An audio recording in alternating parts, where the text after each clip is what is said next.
Good morning, everyone. Welcome back to my channel. My name's Christina, if we haven't met before. I am a backyard organic gardener in South Arkansas, Zone 8A. Anyway, I want to give you a quick tour of the garden, and then we'll go look at the flower field. Alright, so let's take a look at this lettuce. All of this lettuce was hand seeded. Look how beautiful this lettuce is. Isn't it gorgeous? And it's so tall, and we really should have eaten more of it. But I'm kind of letting it go to seed and see if I can use any of the seed heads as cut flowers. Oh, look! Did you see that guy? I love having these in my garden. They're wonderful.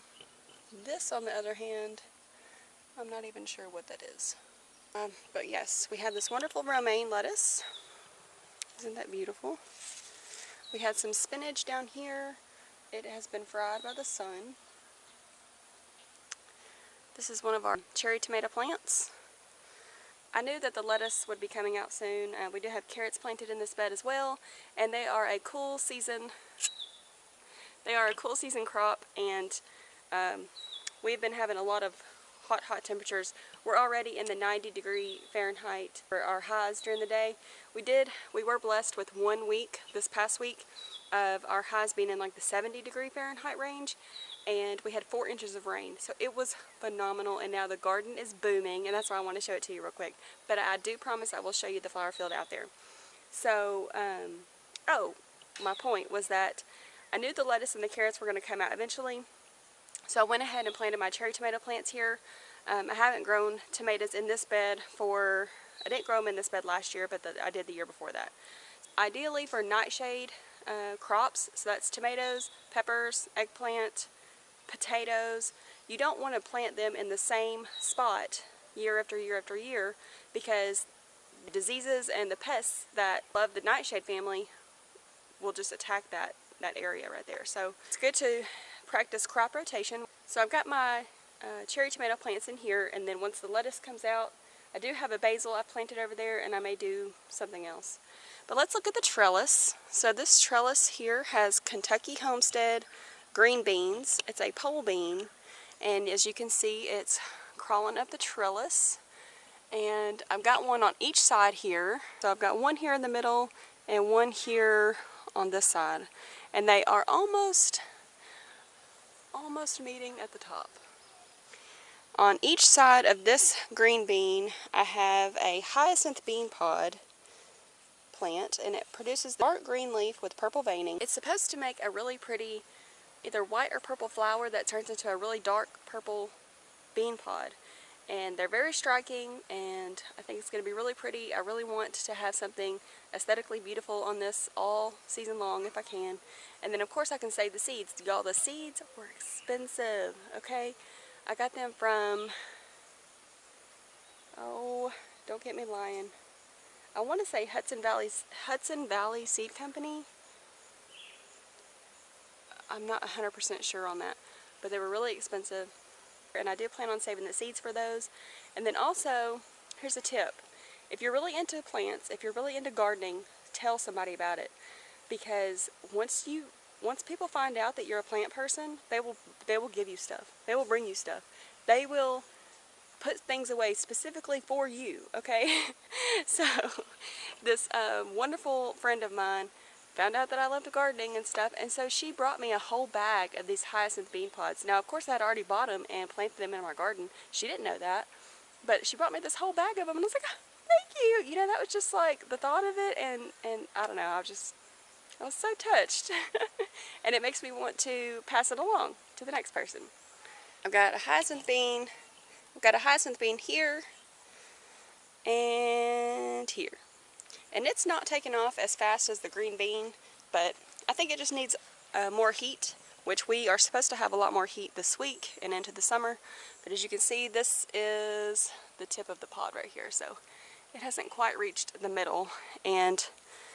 But yeah, it's really soft, very beautiful. Very excited to have that in the garden this year. I have kind of deemed this my green bean bed for this year. So I do have the pole bean here. I do also have pole beans right here, as well as here, and on those two trellises right there. So those were more of like volunteer plants that I decided to just let them stay here. But these smaller plants are a bush type green bean, so they're not going to sprawl everywhere like this guy. They are supposed to stay just in a bush habit. Contender and I think Roma beans, and those were given to us last year by our neighbor. We have our marigolds that are blooming. All of the marigolds this year in every bed everywhere are volunteers from last year's marigold plants. So I love that. And then like this one also is a marigold volunteer, but it's a different type. So this one I bought from the store last year, I think. So it reseeded there. We have a volunteer basil plant. This chewed up thing is a calendula, and I sowed that earlier in the spring. We'll see how it does. Peppermint in the pots. So I've got peppermint in pots all the way along for each bed, just on this one far side. Peppermint is a bully, and it will take over the entire space. But it's a really good companion plant, and it's good to, I think I planted it here as like a deterrent plant because deer don't like smelly plants. So they don't like lavender, they don't like mint, they don't like basil, they don't like things that have a strong smell. And I think that was my intention, was to deter the deer with the peppermint plants. I just like having it there, and I'm going to try to dry some and start making some teas or something with it. I think that would be really cool. More volunteer marigolds. We have, okay, so this was a basil plant from last year, and I neglected to cut it out. Now it's really woody. It's really tough and woody, and I couldn't get it out with my handheld loppers, and I haven't gotten the big loppers out yet, which ours are kind of rusty, so they don't cut very well. That has reseeded throughout the bed, and there's lots of volunteer basil. Like this is volunteer basil. All of these right here are volunteer basil. This is a volunteer basil. This is a pepper plant. This is bell pepper plant, and I have one here, 2, 3, 4, and I think I have 2 in that bed over there. They were not doing very good at all. I started all of these from seed in my little grow room, and I didn't know what the deal was, but I went ahead and weeded around them, gave them some diluted fish emulsion fertilizer, liquid fertilizer, mulched them really well with our new leaf mulch that we got, that I'll tell you about in a second. And now they're looking pretty green. And we did get that cooler weather and the 4 inches of rain, so that may have really helped. The volunteer zinnia. We have kale. This is lacinato kale. And I direct seeded these. And it is going to be too warm for the kale. The kale do produce a really lovely yellow flower stalk that I could use in cut flowers. So I'm going to leave it. I also have the hyacinth bead pod here and here. This one has been in here a bit longer. Let's see. There it is. We have sugar snap peas that are about done for. They got downy mildew or some type of powdery mildew on them. They were attacked by aphids, and so if you didn't know, aphids are like a little sucking creature pest, and they will suck the life out of your plant basically. But ladybugs love aphids, and there were like two ladybugs living on those snap peas, eating all the aphids, and I did not want to take the snap peas out, to take away the buffet for the ladybugs. I want ladybugs in my garden, and I wanted to stay around, so I left those in, and I'll probably take them out here pretty soon. I have a few little broccoli plants here. They're looking pretty good. They have not produced a head yet, but if they do, we'll eat it, and if they don't, they'll produce a flower head that I can use as a cut flower. Then again, I have 2 baby bush watermelons, I think is what it's called, from Baker Creek seeds. This whole vine is only going to get about 3 feet long, and it will produce a medium-sized watermelon, pink meated watermelon. There's the other one right there. So those are doing pretty good. So if you can tell, we got irrigation this year. Yay! Irrigation! I'm so excited. I have run it one time, and it runs really good. I ran out of landscape staples to pin everything down everywhere. So like in this bed over here, it's still all coiled up like this everywhere. I've got to staple it down.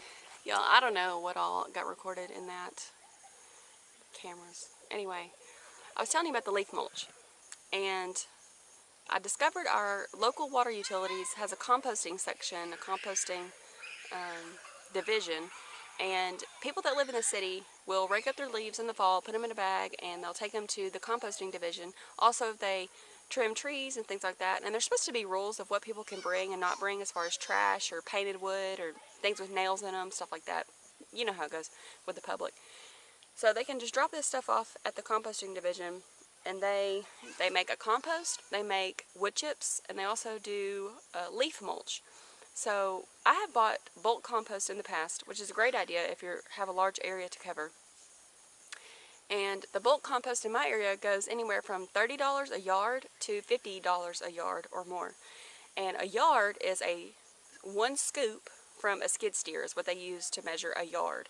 And so you basically have to have a truck, like the back of a pickup truck, or a trailer to put at least 1 yard on if you go to buy bulk material. The leaf mulch is $10 a yard. $10 a yard. I was, why have I not done this? So I'm really excited about it. I hope it does great. And there are some risks involved in using other people's materials in your garden, whether it be disease and things like that. You don't really know what all's in it. And then I also have the option next year to buy this year's leaf mulch to use as an actual mulch on top of everything, or to buy last year's leaf mulch, which you can side dress your plants with, and it'll have a lot of nutrients and things for your plants. It's really good for your plants. So hopefully we'll have a really good garden this year. So this is our sage that overwintered from last year. Lots of volunteer marigolds. We have 4 tomato plants here, and the 4 types of tomatoes I have, Cherokee Purple, Roma, San Marzano, and Triple L crop. And I did not label them, so I don't know exactly which one is which, but I think they're looking pretty good. Pretty healthy. We got some blossoms on them. I do have like 1 tomato over on the side. I'm going to show you this right here. See, this is the main stalk of the plant. This is the leaf. And in the armpit right here is this little, it's called a sucker. You pick the sucker off. You pick the sucker off. It makes a healthier plant. It produces bigger tomatoes. You may have less tomatoes, but it's just a personal preference. More marigolds. And I thought this was carrot, but it's love and a mist, or nigella. It's a flower. It produces this really pretty blue flower. But I grow it for, and then there's also another variety. It produces a white flower. But I like to grow it for the seed pod. Isn't that funky? Isn't that cool looking? So I've already got a whole bucket of those. More marigolds. And a big, huge ant bed. If you didn't know, we live on an ant hill, practically. This bed, we have a volunteer zinnia. Isn't she beautiful? More marigolds. Snapdragons that overwintered. Look how tall this plant is, guys.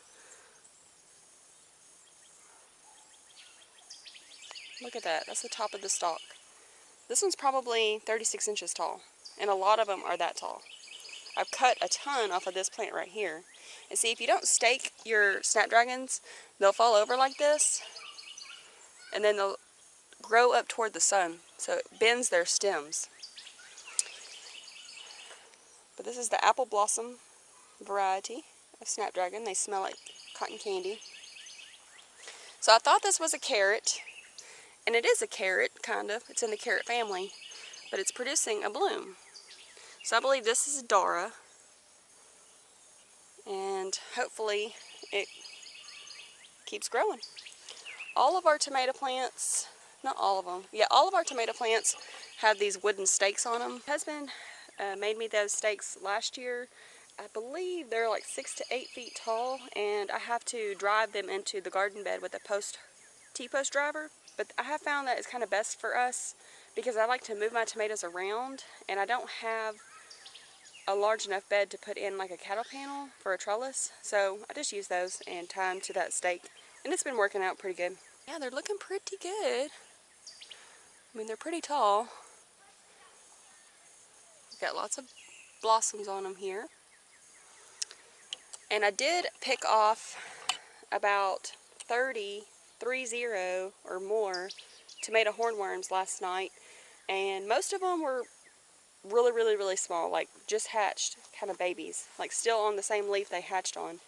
And then but some of them were like medium size. I'll have to keep a lookout for that, for the tomato hornworm infestation. Being an organic gardener, there are multiple ways that you can try to get rid of the hornworms. One of them is using BT, Bacillus thuringi or something like that. It's a spray that you spray on your plants, and when the caterpillar eats the leaf with that on there, it messes them up and kills the caterpillar or the hornworm. It works on all caterpillars, soft-bodied insects. So you can do that. I have some. I've never sprayed it because I'm just nervous about the pollinators, and I'm also nervous about having the BT in my soil and what it'll do long term. So the other option for me, and then what I do, is just hand picking. So you can either hand pick during the day when you can see them, or you can use a black light that you can buy on Amazon. I have one of those as well. Use a black light at night to come out, and the tomato hornworms shine really bright, and you can hand pick them that way.